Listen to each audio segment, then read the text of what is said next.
మళ్ళీ ఆ మధ్యలో తన కోసం వెళ్ళాలి మాట్లాడాలి అనిపించలేదా? అనిపించింది, కానీ మధ్యలో చాలా జరిగాయి. అవన్నీ చెప్తే మీరు కన్ఫ్యూజ్ అయిపోతారు. Okay okay, first Aarti part complete చేద్దాం. Thank you. సో ఇప్పుడు మళ్ళీ కలిసినా కూడా ఆర్తి నా ముఖం చూడడానికి కూడా ఇష్టపడట్లేదు.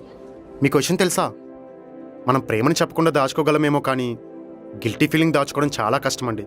కానీ నేను అది నా మనసులో ఇన్ని సంవత్సరాలు దాచుకున్నాను. తను చూసిన ప్రతిసారి మనస్ఫూర్తిగా సారీ చెప్పేయాలి మనసులో ఒకటే తొందర. కానీ తను నాకు ఆ ఛాన్స్ ఇవ్వట్లేదు. మరి కారులో ఆ అమ్మాయి చెయ్యి నొక్కకుండా కాలు తొక్కకుండా సారీ చెప్పేస్తే సరిపోయేది కదా. ఏమండి చాందిని గారు, టైంపాస్కి లవ్ చేసి అనుకున్న నాకే అమ్మాయి దూరమైనప్పుడు పిచ్చెక్కిపోయింది. అలాంటిది నా ప్రేమ నిజమనుకొని పిచ్చిదానిలా ప్రేమించి నేను మోసం చేశానని తెలిసి నా నుండి దూరంగా వెళ్ళిపోయింది. ఆ అమ్మాయి ఇంకెంత బాధపడి ఉంటుంది.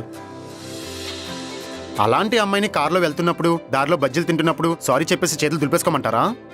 అందుకని అమ్మాయిని అబ్యూస్ చేస్తే సరిపోతుందా? అబ్యూజా? ఇంకా నయం, బలత్కారం అనలేదు. మీరు అక్కడ నేను చేపట్టుకున్నది మాత్రమే చూస్తున్నారు. ఆ అమ్మాయి ఎందుకు గట్టిగా డిఫెండ్ చేయలేదు, గట్టిగా అరవలేదు, నన్ను కొట్టలేదు అని ఆలోచించారా? ఎందుకంటే తను భువన ముందు మా విషయం తెలియకూడదని అనుకుంటుంది కాబట్టి. అందుకే నేనెవరో తెలియదని భువనకు అబద్ధం చెప్పింది. తెలీదు అంటే తనకి నా మీద ఫీలింగ్స్ ఉన్నాయి. అవి ప్రేమ కావచ్చు, ద్వేషం కావచ్చు, కానీ నన్ను మాత్రం లైట్ తీసుకోలేదు. ఆ క్లారిటీ కోసమే ఆ చేతులు పట్టుకున్నా కాళ్ళు పట్టుకున్నా, అంతేకాని అబ్యూస్ చేయడానికి మాత్రం కాదు.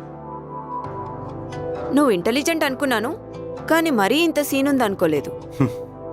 సిచ్యువేషన్ వచ్చేదాకా నాకు కూడా తెలియదండి. కానీ సిచ్యువేషన్స్ అన్నీ మనకు అనుకూలంగా ఉండవు కదా, కొన్ని దోల తీర్చేస్తాయి.